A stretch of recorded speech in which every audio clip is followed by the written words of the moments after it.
Hello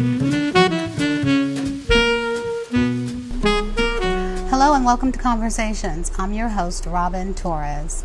Our guest today is Mike Kim. Kim is founder of Crossing Borders, a non-governmental organization providing aid to Northern Koreans.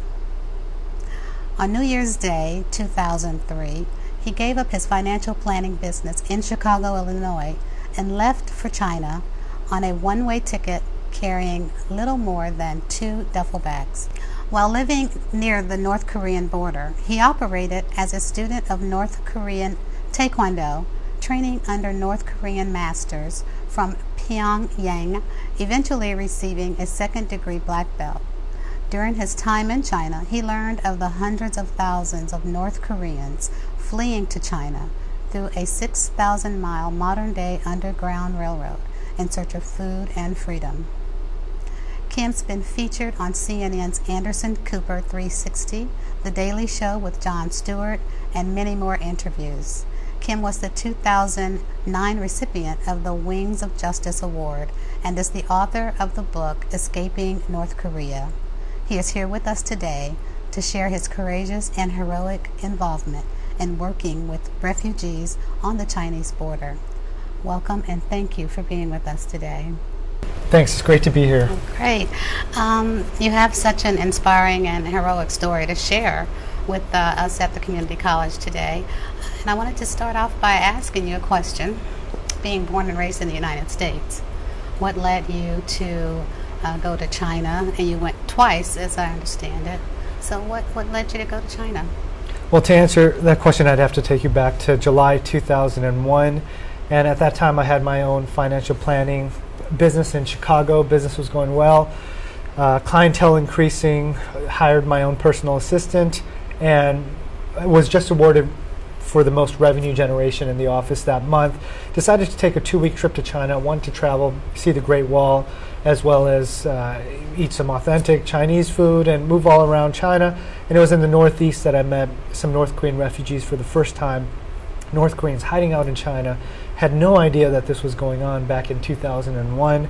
And I met one particular girl that changed my life. It was a 16-year-old girl that was sold, a victim of sex trafficking. And that's a big problem, is the problem of North Korean women being sold to men in China, to the highest paying bidder, due to a shortage of women in China. So this girl was 16 years old, North Korean, was abducted by a human trafficking ring and sold to the highest paying Chinese man, which was for about $1,000. He was 57 years old. And it shook me up, the story. I met more girls, teenagers like her, victims of sex trafficking. And when I returned to the U.S., I decided I got to do something to try and help out. So you owned your own business, correct? I did. You packed up, had a one-way ticket to China, back to China, right, to help the North Korean refugees. When you did that, did you realize the risk you were taking with your own life? Sure. So I did. I packed up my bags. I liquidated my 401k, my retirement planning, bought a one-way ticket to China, had about $1,000 left in my bank account, and I joke around often that then I called my mom to tell her the good news of what I was doing, and you could imagine how that conversation went. Later on, she became to be one of my biggest supporters, and understandably it took her some time to understand the risks, deal with this because of the risks that were involved. I did understand to some level, but just traditionally I've tried not to think about it too much.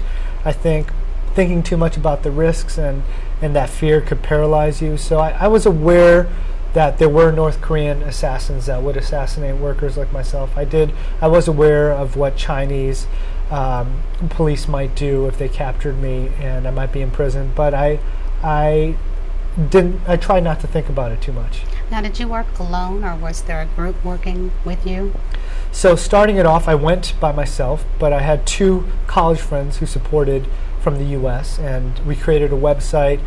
They managed the website, got out some of the fundraising materials, things like that, helped run things on the U.S. But as far as starting up, really, I made the journey into China by myself, and it was a lot of pioneering and entrepreneurial work from the beginning.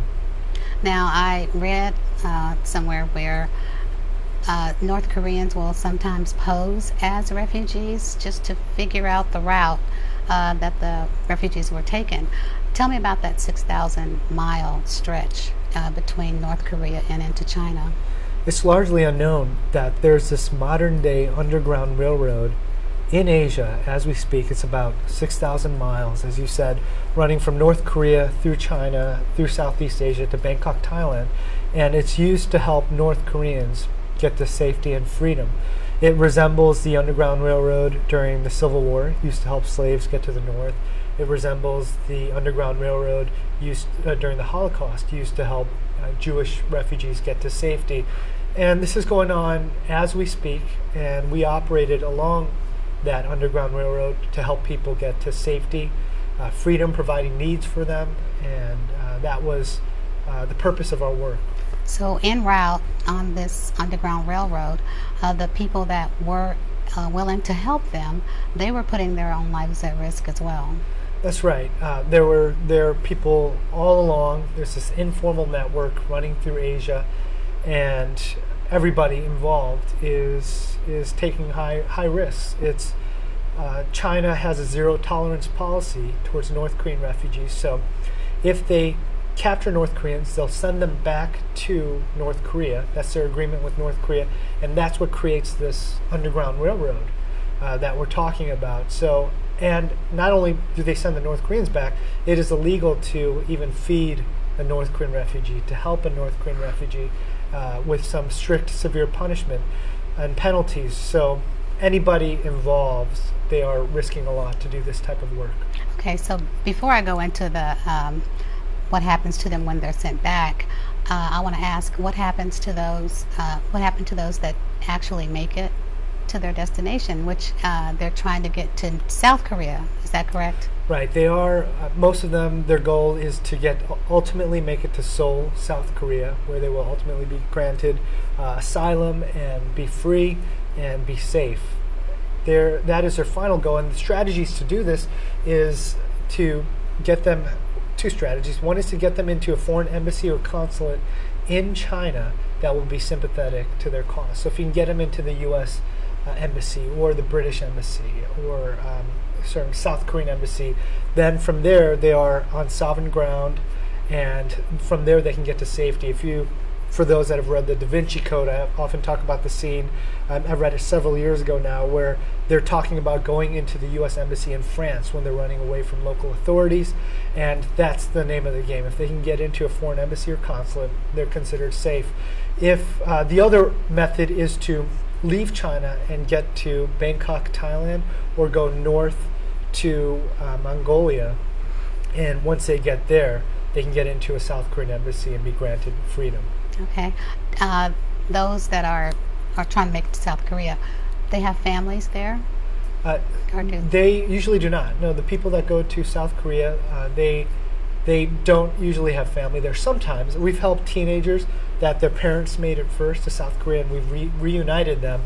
But usually the case is not. They're either traveling with families, trying to get to that better life in South Korea, or some of them have left family behind in North Korea.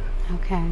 We're going to come back after we take a short break, and we'll talk about those that are sent back and what happens to them. Sure. Okay? So we'll be right back after this short break.